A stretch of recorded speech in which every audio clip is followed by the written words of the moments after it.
তো আমাদের পাহাড় চলার কিছু মেম্বারদেরকে নিয়ে আমরা এসে গেছি হচ্ছে রুডবান ভিলেজে। তো আমরা সারাদিন খুব মজা করলাম। জিজ্ঞেস করি ওরা কেমন মজা করলো, ওদের ফার্স্ট টাইম। বলো হ্যালো। হ্যালো, খুব মজা হলো। আমরা সুইমিংয়ে নেমেছি, সুইমিং করলাম, জল খেলাম, খুব মজা হলো। পাহাড় চলো গ্রুপ থেকে খুব মজা করেছি। আগামীকালে আরও মজা করতে চাইছি, যেন আরও ভালো আমরা করতে পারি আজকের দিনটা। অসাম এক্সপেরিয়েন্স, পুল পার্টিটা বেস্ট ছিল। Thank you, bye. আমাদের 5 নম্বর মেম্বার যে জলে না নেমে মজা করেছে, আদৌ মজা করেছে কি জানি না, আমি জানি না। আমার তো তোকে দেখেই বোর লাগতেছিল। বল তুই। না, আমার ভালো লাগছে, সুন্দর করে নাচ করতে। ও আচ্ছা, তুই কি চোখের মজা নিচ্ছিস নাকি? দেখলাম সেক্সি সেক্সি তোমরা সবাই। ওকে, টাটা বলে দাও। হ্যালো এভরিওয়ান, আপনারা সবাই কেমন আছেন? অনেকদিন আগেই আমি পাহাড় চলো বলে একটা গ্রুপ খুলেছিলাম, জানি না আপনাদের মনে আছে কিনা, সেপ্টেম্বর মাসে। তো সেই গ্রুপের কিছু সদস্যের সাথে তো আমি ঘুরতে চলে গেছিলাম, কিছু সদস্যের সাথে ঘুরতে যাওয়া বাকি ছিল। তো এবার হুজুকে প্ল্যান করলাম যে এই সামার শুরু হয়ে গেছে, একটু রুডবান ভিলেজে একটা শর্ট ট্রিপ করা যাক। তো আমরা প্ল্যান করে রুডবান ভিলেজের প্ল্যান তো করে নিলাম, কিন্তু রুডবান ভিলেজ যে এত দূর সেটা জানা ছিল না। যাই হোক, ফাইনালি অনেক কাঠখড় পুড়িয়ে আমরা চলে আসলাম রুডবান ভিলেজে। ঢুকতেই কিছু সদস্যের সাথে দেখা হয়ে গেল, গলা মিলালাম, তারপরে চললাম আমি ভেতরের দিকে। এবার এন্ট্রান্সটা ঢুকেই, খুবই ছোট এন্ট্রান্স, তো ঢুকেই শেষ। তারপরে ঢুকলাম হচ্ছে মেইন ওই একটা রিসেপশনের দিকে। তো রিসেপশনে যাওয়ার পরে আমাদেরকে জিজ্ঞেস করলো যে আগে একটু ভেতরটা গিয়ে দেখে আসুন, যদি পছন্দ হয় তাহলে আপনারা কন্টিনিউ করতে পারেন। সানডে ছিল, ভেতরে এসে দেখলাম যে কি ভিড়, পুলে জায়গায় নেই।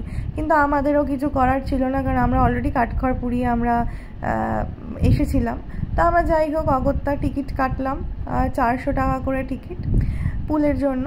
তারপরে আমাদের এক বন্ধু লেটে এসেছিল, ও বসে আছে এখানে, ও পুলে নামবে না, ওর নাকি ট্যান পড়ে যাবে, সুন্দরী মহিলা বলে কথা।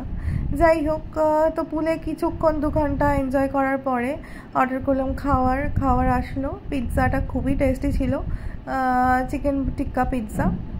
চিকেন পিৎজা খাওয়ার পর, লস্যি খাওয়ার পর আমরা নেমে গেলাম পুলে আবার কিছুক্ষণ সুইমিং করার পরে এনজয় করলাম চিকেন ললিপপ, কারণ অনেক ঘন ঘন খিদে পাচ্ছিল। তারপরে পুল থেকে উঠে একটু রিল বানালাম। রিল না বানালে কি হয়, কমপ্লিট হয় কোথাও ঘুরতে আসা।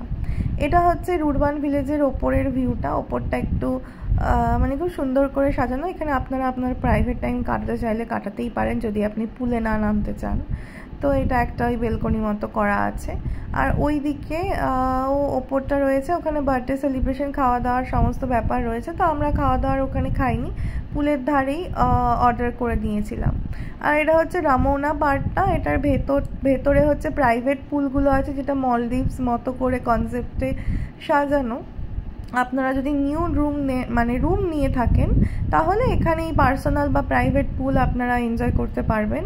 এটাও বেশ খুব সুন্দর, এটা শান্তির জন্য, কেউ বাইরে থেকে আসলে এখানে থাকছে তাদের জন্য ঠিক আছে। তো আমি তো প্রেফার করব ওই লোকজন যেখানে একটু ভিড় আছে সেখানেই এনজয় করা। লোকজনের যদি একটু মুখই না দেখলাম, কি আর এনজয় করলাম সারা সপ্তাহ, সারা মাসের পর।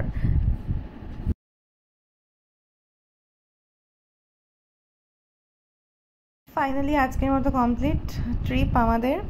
এবার আমি এটা ছাড়বো, মানে এক সানডেতে আমি গেছি, 1 মাস পর এই সানডেতে মনে হয় আমি ছাড়বো, তার আগেও ছাড়তে পারি। আমার এডিট তো কমপ্লিট হলো। বাই। তো আজকের মতো আমার সানডে ব্লগ এখানেই শেষ করছি। অনেক সুইমিং করে টায়ার্ড হয়ে গেছি, এখন আমি একটু ল্যাদ খাচ্ছি এখানে বসে।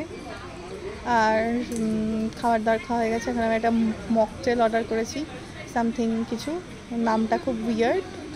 আর আমাদের পাহাড় চলো গ্রুপ থেকে এই শর্ট ট্রিপটা আমরা এসেছিলাম হচ্ছে রুডবান ভিলেজে। ভালোই ছিল আর খুব বাজেট ফ্রেন্ডলি ছিল। পার হেড 700 আর 800 করে খরচা হয়েছে। তো যাই হোক, আমাদের সানডে ব্লগ কমপ্লিট।